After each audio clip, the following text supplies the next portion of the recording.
अरे कहाँ रह गए थे शर्मा जी? सर, वो मेरे पड़ोसी की मौत हो गई, बस इसीलिए। ओहो, पर कैसे? पता नहीं सर, कल तक तो ठीक था, सुबह शायद उसे हार्ट अटैक आया। हम सब लोग उसे अस्पताल लेकर गए थे, लेकिन डॉक्टर ने कहा कि वो पहले ही मर चुका था। उसका परिवार टूट गया सर। अब क्या कर सकते हैं? वैसे कौन कौन है उसके परिवार में? सर, एक परमजीत था जो मर गया, उसकी पत्नी है नवजोत भाभी, और एक बेटा है सर 10 साल का, जसप्रीत। बड़ा होनहार और प्यारा बच्चा है सर।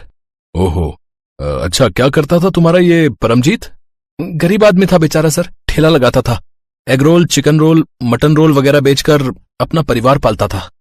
अपने मैनेजर शर्मा की बात सुनकर मोनू सोच में पड़ गया।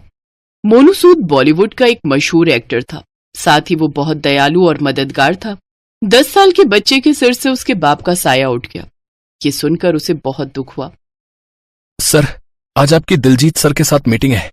कैंसिल कर दो शर्मा जी, मैं नहीं करूंगा उस बेकार आदमी की फिल्म। क्यों, क्या हो गया सर? शर्मा जी, दुनिया में हर चीज पैसा नहीं होता। वो आदमी अपनी फिल्मों में हमेशा गंदगी ही दिखाता है। सर, लेकिन सारे बड़े एक्टर्स उनके साथ काम कर चुके हैं। शर्मा जी, तो मुझे नहीं बनना उतना बड़ा एक्टर। वो सब छोड़ो, आप ये बताओ कि अब उस बच्चे जसप्रीत का क्या होगा? अब स्कूल जाता है वो? अरे सर, हमेशा अपनी क्लास में फर्स्ट आता है वो। अब क्या होना है, उसकी माँ ही चलाएगी ठेला। ये बात कहकर शर्मा जी अपना काम करने चले गए और मोनू बहुत देर तक उस बच्चे के बारे में ही सोचता रहा। और फिर एक दिन, शर्मा जी। जी सर।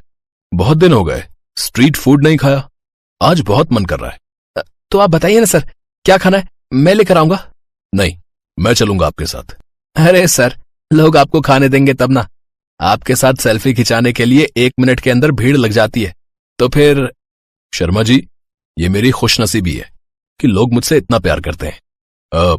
हम बाहर चल रहे हैं, आप बस ये बताइए कि क्या खिलाएंगे। अरे सर, आपको वो जसप्रीत याद है, मेरे पड़ोस का वही बच्चा सर, जिसके पापा की मौत हो गई थी? अच्छा, वो रोल वाला? हाँ सर, वही। पता है सर, अब वो बच्चा ही अपने पिता का ठेला संभाल रहा है। ये सुनते ही मोनू हैरान रह गया और फौरन शर्मा जी के साथ जसप्रीत के ठेले के पास पहुंच गया, जहां 10 साल का मासूम जसप्रीत अपने ठेले पर एग रोल बना रहा था। और फिर, ये तो बेचारा बहुत छोटा है शर्मा जी। हाँ सर, बड़ी नाइंसाफी हुई है बेचारे के साथ। पहले बाप का साया उठ गया और फिर इसकी माँ भी इसे छोड़कर न जाने कहाँ चली गई। अरे पर क्यों? पता नहीं सर, लोग कहते हैं कि वो जसप्रीत की जिम्मेदारी नहीं उठाना चाहती थी तो चली गई। अब बेचारा करता भी तो क्या, पेट पालने के लिए बेचारा पढ़ाई छोड़कर ये काम कर रहा है। अब मुझे इस बच्चे से मिलना है शर्मा जी। आप एक काम करो सर, आप ये चश्मा पहन लो और ये रही आपकी नकली मूंछ। मोनू सूद एक बड़ी सेलिब्रिटी था, इसीलिए लोगों की नजर से बचने के लिए उसने अपना हुलिया बदल लिया और फिर जसप्रीत के पास गया। हेलो। Hello sir. आपका नाम क्या है बच्चे? सर, मेरा नाम जसप्रीत है। ये ठेला आप चलाते हो? हाँ सर जी। अच्छा, वैसे क्या क्या बना लेते हो आप? आप जो कहो sir, egg roll, chicken roll, mutton roll, chaap roll, paneer roll, जो आप बोलो सर। अच्छा, और ये सब कहाँ से सीखा आपने? अपने पापा से सर, पर अब पापा नहीं है सर। और आपकी मम्मी? वो भी मुझे छोड़कर चली गई। मेरी छोड़ो सर, आप बताओ ना, क्या बनाऊं आपके लिए? लोग सबसे ज्यादा क्या खाते हैं आपके पास से? दिन भर में 5-6 लोग ही तो आते हैं सर। वो मैं छोटा हूं ना, तो उन्हें लगता है कि मैं अपने पापा के जैसे रोल नहीं बना पाऊंगा, पर ये सच नहीं है सर, मैं बहुत अच्छे रोल बनाता हूँ। आप एक बार खाकर देखिए, फिर बताइएगा। तो एक काम करो, तुम सारे रोल बना दो। सारे? हाँ, सारे। मैं और मेरे दोस्त मिलकर खाएंगे।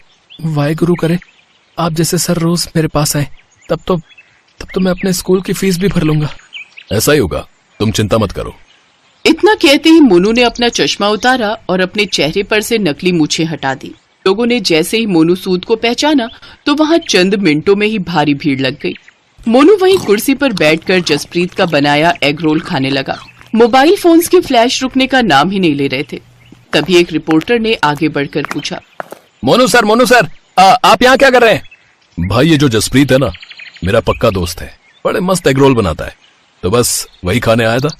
मोनू सूद के इस स्टेटमेंट ने जसप्रीत का वक्त और हालात दोनों बदल दिए। और फिर ठीक 2 दिन बाद, शर्मा जी, अपना जसप्रीत कैसा है और काम कैसा चल रहा है उसका?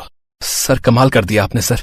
शाम को बस 3 घंटों के लिए ठेला लगाता है वो, और उतनी ही देर में मानो पूरा शहर उसका ग्राहक बन जाता है।